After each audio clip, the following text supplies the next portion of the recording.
right, so I'm here to do a full moon reading. Happy full moon. It is March 7th. We have a Virgo full moon today. And the Virgo Pisces axis is all about service. So that is the part of the astrological wheel where we deal with service, being in service of ourselves, which is more Virgo, and being in service of other people, which is more Pisces. Now, obviously, they both deal with those two topics, but Virgo knows how to prioritize self-service, paying self first, keeping self in mind, and not sacrificing personal needs in order to serve the collective, whereas Pisces leans more toward the self-sacrificing end of the spectrum, and sometimes comes last in terms of fulfilling personal needs. So these two signs are sister signs in that they both deal with service, but they have different ways of doing so. So I'm starting today's reading with a new deck. I'm really excited about this deck. It's called Black, Tarot. Actually, there's no comma. That's a little moon. But it's called Black Tarot, and my good friend Niambi bought this deck for me. So thank you so much, Niambi, for helping me to tap into my gift this way. I'm truly grateful. So I'm going to start off. I've cleansed a space. I've meditated on the question that I want to ask for us, for collective, and that is, how can we proceed with this full moon for our highest good, for our highest and healthiest habits and practices? And specifically, the questions I'm going to be asking today are, what are things that we as a collective need to let go of? And what are things that we as a collective need to embrace in order to move forward with this full moon in ways that serve our best and highest intentions for life? All right, so these are the questions that I'm asking. I'll pull one card for general energy of the full moon. What are we all dealing with collectively right now? And then I will grab a card each for the other two questions pertaining to what we need to let go of and what we need to focus on embracing moving forward past this full moon. So Spirit, thank you so much for guiding and communicating with me. I am truly, truly grateful for this gift. I would like to know, what is the collective energy right now? Thank you so much, Spirit. I'm truly grateful. So I got a couple of cards for the collective energy at this time. I will do a card for, what do we as collective need to let go of? What are we releasing at this time? What energy, patterns, habits, behaviors, beliefs are we releasing at this time as a collective? Thank you so much. I'm truly grateful for our highest good, for our most prosperous and successful movement forward. What do we need to release? These are new cards, so they're a little stiff. What do we need to release? Ooh, got a book. I'm going to put those back just in case. And if they're supposed to come out, they will. That's what I love about reading tarot, is if they fall out and I wasn't sure if they should have fallen out, they will come back if they're supposed to. So thank you for helping me receive and communicate this message for collective. What do we need to focus on releasing at this time? Got another book, so it looks like there's a few things that we need to release. All right, so we got 4 for that. Let's get one more for, what do we need to focus on embracing past this full moon? What do we need to release, and then what do we need to embrace? What are we embracing at this time that can help us release? What ideas, thoughts, behaviors can we embrace at this time that will help us release what no longer serves us?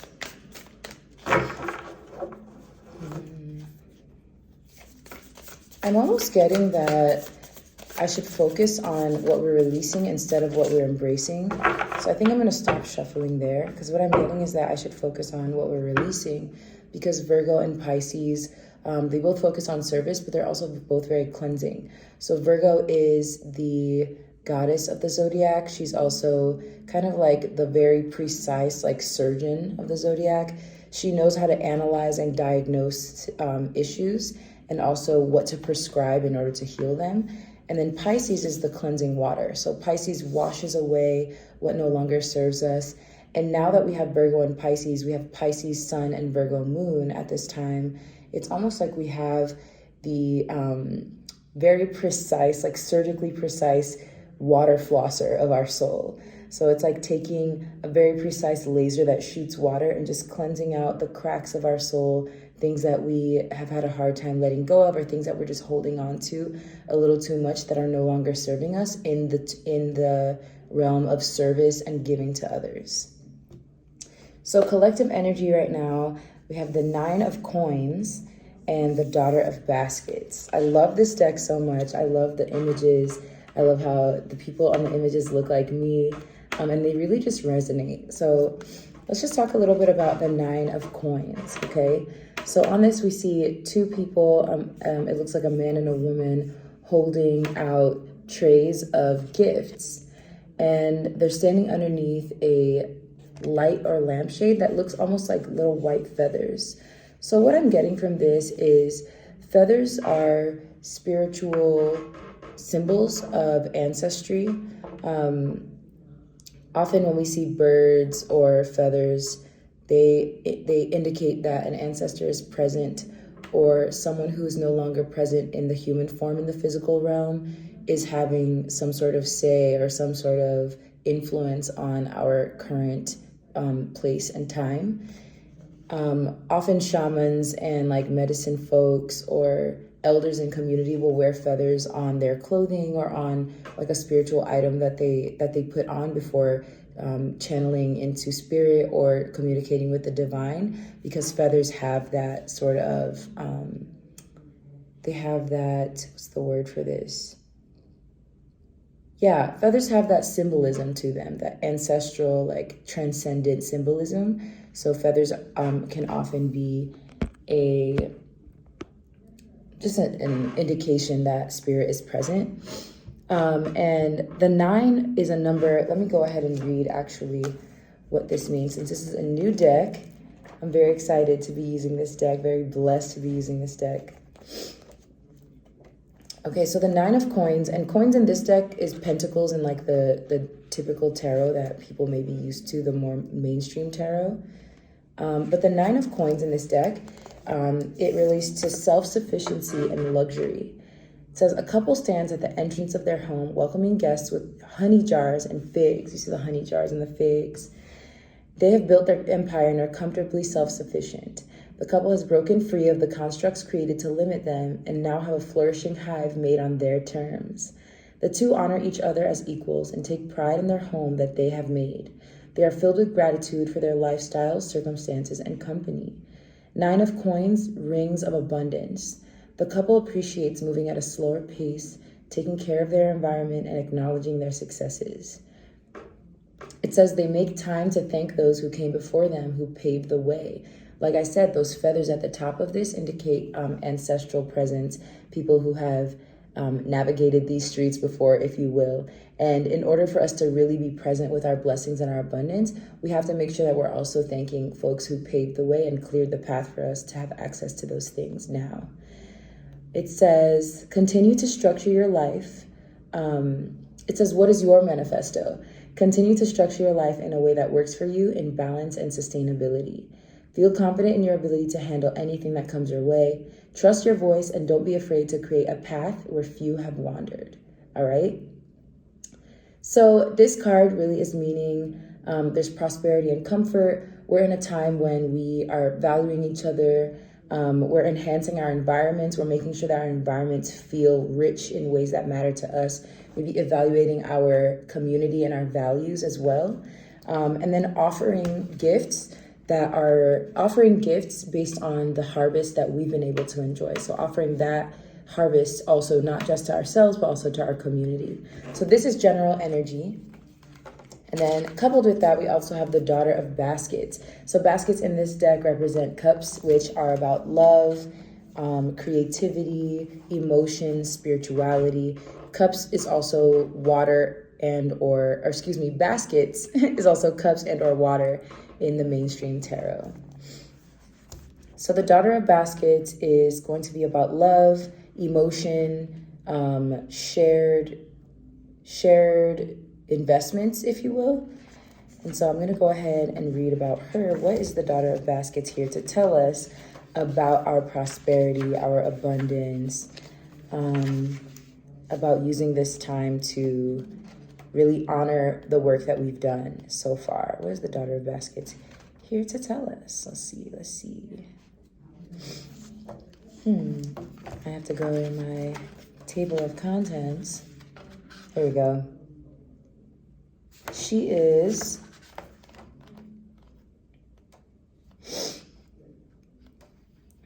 okay, so the Daughter of Baskets is here. And the Daughter of Baskets is about romance and idealism. So a woman walks forth into a lavender field, basket in hand. She advances with her heart on her sleeve, able to share her emotions without embarrassment or fear. She knows that voicing challenging and heavy feelings allows for healing. So this is telling us that yes, we are very prosperous, we have a lot to give, but we also need to make sure that we're expressing ourselves without fear, without doubt, and we're processing those heavy feelings so that we can really shed them and truly, truly be present with the abundance and gifts that we have, and truly, truly be present with the people and community who have supported us this entire time. The Daughter of Baskets symbolizes love in all forms, romantic, platonic, and familial. She holds the power to ignite and reignite adoration in relationships. I love that. That's big Oshun energy. This card is a sign to remind others of their magic when they have forgotten it. Let them know they matter and are loved and are worthy. So it's about charm, inspiration, commitment, and idealism. It's about processing rejection, processing spiritual blockages, materialism, and suppressed feelings. And in order to do this, you can make a cute playlist. What playlist really brings that confident expression, that charm and that inspired energy out of you? Make a playlist full of that kind of music. So this is our general energy thus far. I'm loving this energy. I think it really allows us to see where we can clear out clutter in our lives so that we can really be present with our blessings and our abundance, as well as our community. And it also is giving us more encouragement to be confident when we're approaching our path. When we're walking on our path, just you take every step with confidence, knowing that, yeah, some might be hard, we may stumble, but we're walking toward our goals and our aspirations. The more that we process things, the path clears, the more that we process. In order to really be cleansed, you have to purge. When you have a cheat week of meals, sometimes you'll need to do a little detox. So right now, this full moon is detox time, but it's also just so much abundance. There's a lot of light being shed by the full moon on the things that we hide in the dark that we kind of don't really want to address, but also on the things that we've worked really hard for that have gained us lots of abundance in the present. So can't forget to mention that it's also very important that we acknowledge ancestors. Because of these white feathers that are present, it's also very important that we acknowledge what exists beyond our grounded physical presence that is also working in our favor, so that we can experience these jars of honey and these figs. We can experience the sweetness of life. Okay, so now we're moving on into the release. So what are we releasing at this time? We start off with the Four of Knives.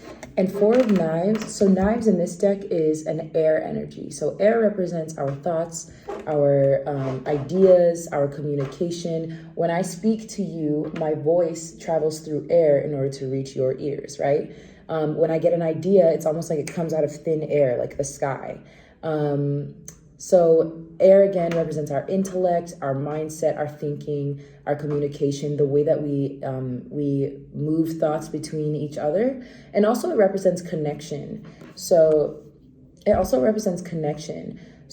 social life, how are we interacting with the people around us? How are our ideas being impacted by the people and situations happening around us? And 4 is a number of stability. So as you can see, she's sitting down on a chair in a very comfortable position, and she has a little charcuterie action going on with 4 knives, okay? So she can pick which knife she wants to use depending on what texture of cheese she's eating, right? So we can pick what mindset we want to approach things with depending on what situation we're faced with.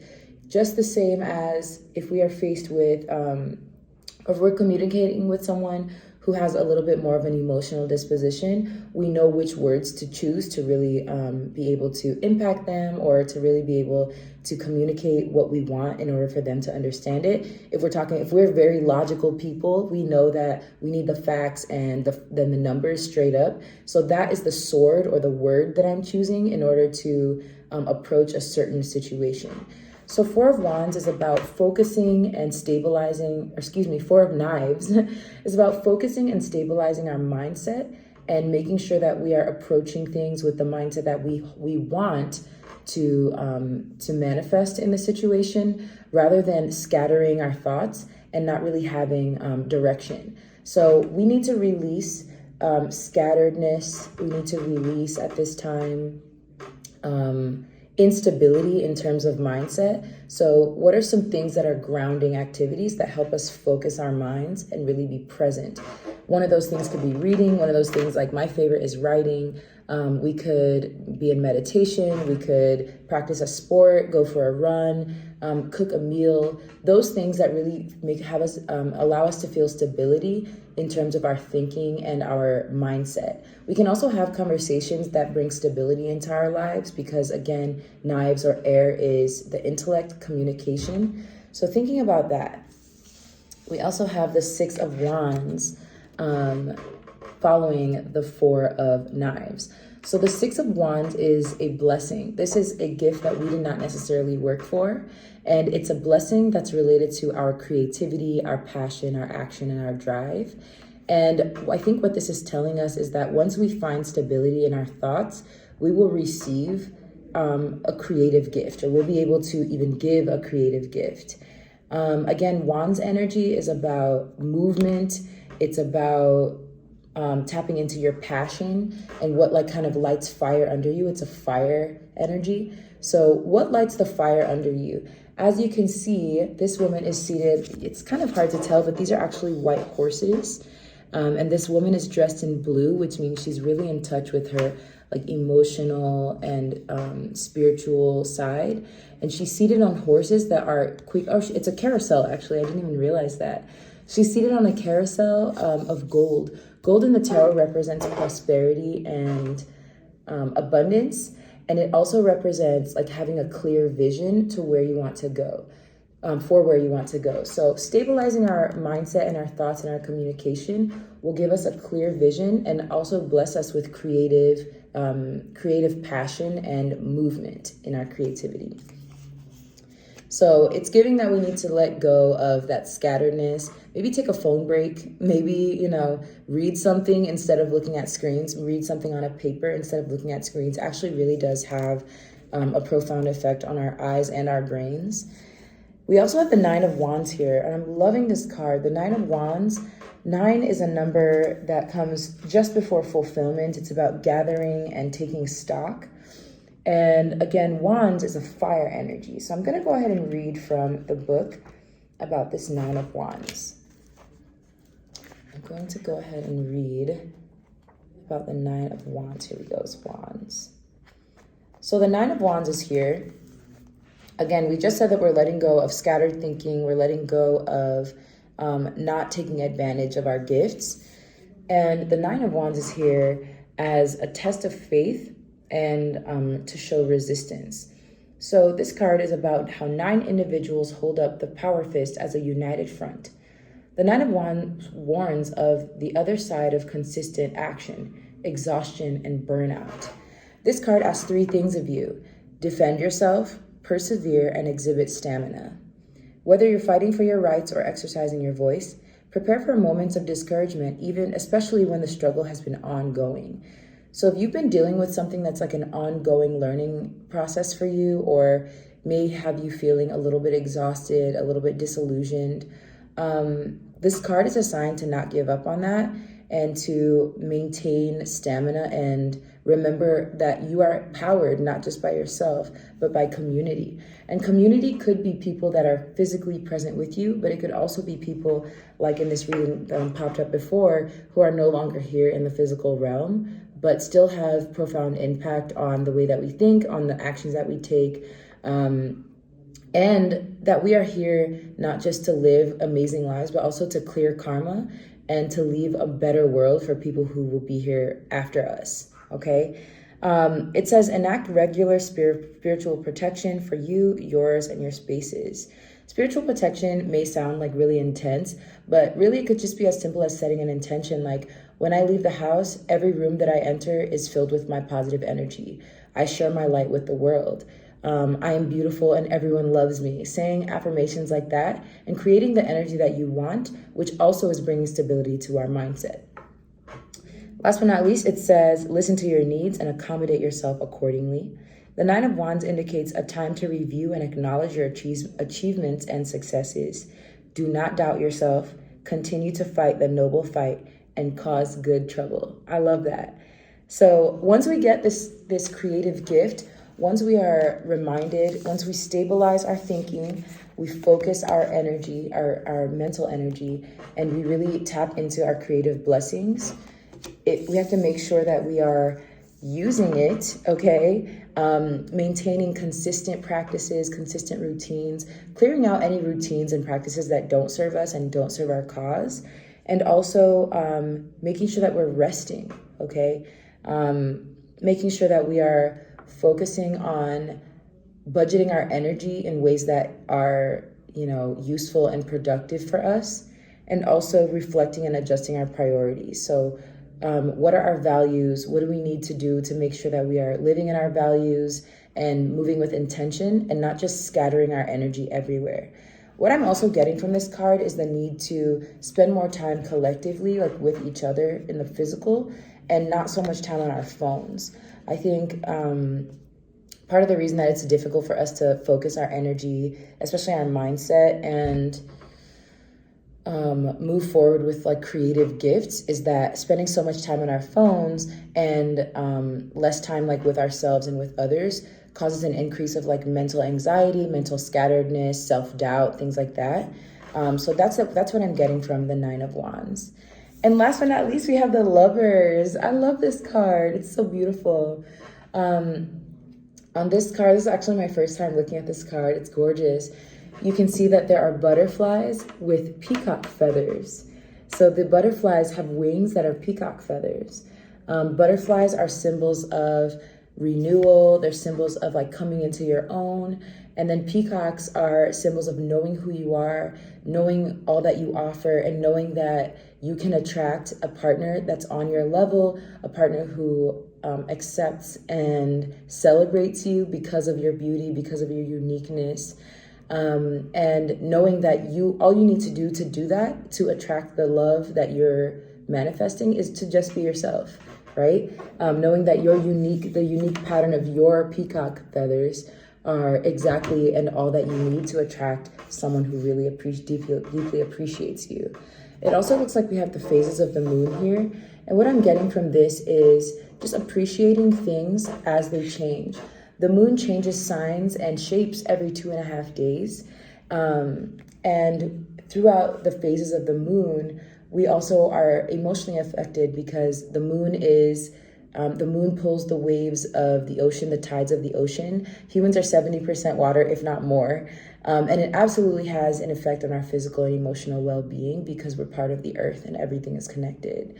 So I love the Lovers card because it's about it's about choice. Okay, so in the regular tarot, the mainstream tarot, the Lovers card is also known as the choice card, because in love we have the choice. We can choose if we want to invest our energy in a certain person or a certain relationship, a certain commitment. And so what I'm getting from this is all we have to do in order to focus our energy, in order to tap into our creative gifts and blessings, and in order to, all we have to do in order to focus our mental and mind, So what I'm getting from the Lovers or Choice card is that all we need to do in order to focus our mental energy and communication, and also to tap into our creative gifts and blessings and really create the things that we want to make in the world, is rest, refocus and prioritize what we want to put our energy toward, and then make the choices that really allow us to be in our authentic selves, okay? As you can see, this woman here is wearing jewelry, and the leotard that she has on has a design that also matches the waistband of her lover. But their outfits are not exactly the same. They're different, right? And they all change, like we all change the same way. It's the same way that the moon changes. So they're not wearing the exact same thing. However, there's something in them that allows them to see each other within them. And I think that's indicated by this design on her leotard and on his shorts. I'm also getting that it's important that we embrace the changes that we have endured and allow ourselves to come out of that cocoon and really spread our wings and really be our unique selves. I am like really moved by the fact that these butterflies have kind of like a peacock design on their feathers, because that really indicates to me that the way that we attract what we want in our lives, it doesn't just have to be love. It can be the career that we want, the community that we want. It can be the kind of comfort that we want in our lives, the homes that we want, the achievements that we want. It's to simply just be ourselves, be our authentic selves, and make sure that we're choosing what works for us and not necessarily what other people want. So we have a little bit of dichotomy here, like make sure that we're spending time and appreciating community, but also making sure that we are accepting ourselves for who we are and accepting others for who they are, and not trying to change anyone, because at the end of the day, we are all a collective and we all have common goals and similar needs. All right? So I'm just going to get one more card of advice for us regarding this full moon and this Pisces sun. What else? Is there anything else that collective needs to know for this full Virgo moon during Pisces season? How can we cleanse and nurture and nourish ourselves for our highest good? Is there anything else that collective needs to know? I feel like there is a card that wanted to pop out at me, but I'm going to keep shuffling. And if it's supposed to come out, it will. These are also new cards. I'm going to take these because they're jumping out at me. All right, so our last two cards for advice. First, we got the Emperor. The Emperor is Aries energy. Aries is a leader. Aries is very confident. Aries trusts themselves and knows that anything that they want to do can be accomplished because they're just that person that does what they say they're going to do. So Emperor energy on this card, it looks like a parent and child. And then on two sides, there are basins flowing of water. So I'm going to read from the book about this card because it's just really poignant, and I think that we'll get a really great understanding of it if I read exactly what the artist wanted us to take from this. So the Emperor, what is the Emperor here to teach us in terms of our advice, how we can interact with this Virgo full moon and this Pisces season for our highest good? All right, so the Emperor is about solidarity, structure, and maybe. Interesting. A father sits on a throne with his son resting against him, comforted by his protector. He's the cosmic father operating with the principles of authority, rationale, and order. He relies on these ideals to create stability and security. So before I move forward, I just want to say that Saturn moved into Pisces today. Saturn left the sign of Aquarius. So shout out to you if you just completed your Saturn return. I just did, and I'm already feeling lighter. Thank God, because Lord knows I didn't know if I was going to make it, baby. I didn't know. But Saturn is considered the sky father, if you will. Saturn rules the sign of Capricorn. It is very hardworking. It is a teacher. And it's not the kind of teacher that's going to coddle you through the lesson. No, it's the kind of teacher that's going to come and, smack you on the knuckles with a ruler when you get those piano keys wrong, because we've been practicing. And you need this lesson in order to achieve stability and in order to take responsibility for your life. So the Emperor is giving me big Saturn energy, big Saturn vibes. And the fact that it moved into Pisces today, the sign of the water, the sign of the ocean, imagination, creativity, it really is giving me that Saturn energy because of the water that's also on this card. So the Emperor rules over systems of law, discipline, and strategy and knowledge with paternal compassion and understanding. He protects and commands using a grounded mind and clear vision. So when the Emperor card is pulled, it's time to consider the following questions. What kind of leader are you? How do you show, use, and honor your power and strength? How do you protect yourself and those that you hold dear? That could be physically, emotionally, mentally, and spiritually. So what kind of leader are you? How do you show, use, and honor your power? And how do you protect yourself and the things that you hold dear? That is the advice with the Emperor card. And an affirmation for this card is, I speak my truth, taking a stand and acting on all that matters to me, okay? And this is really about, being your unique self, speaking your truth, honoring your values, honoring your leadership qualities. And then last, we got the Father of Knives. So again, Knives is an air energy. It is about thinking, intellect, communication. It's about our mindset and our ideals. And the Father of Knives is about intellect and dominance. It says, a man works to cut down a tree in a forest with an axe. The Father of Knives makes decision with both his intellect and his intuition. He expresses himself with strong conviction. And the Father of Knives works to balance ethics and morals, logic and reason. He acts as a mediator, helping parties find opposite common ground. Able to win over communities and individuals by his equitability and objectivity, the Father of Knives is welcomed and well received. This card asks you to make decisions with complete imparity, make firm, well-researched resolutions.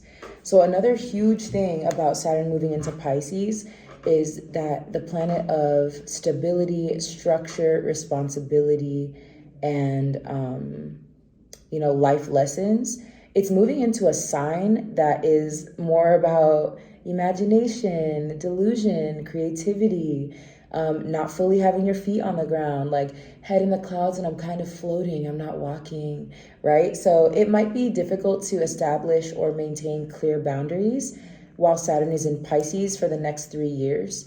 So it's important that and it's going to be there longer, but the next 3 years are like the first round of Saturn in Pisces. So it's going to be really important that we set clear boundaries and maintain them.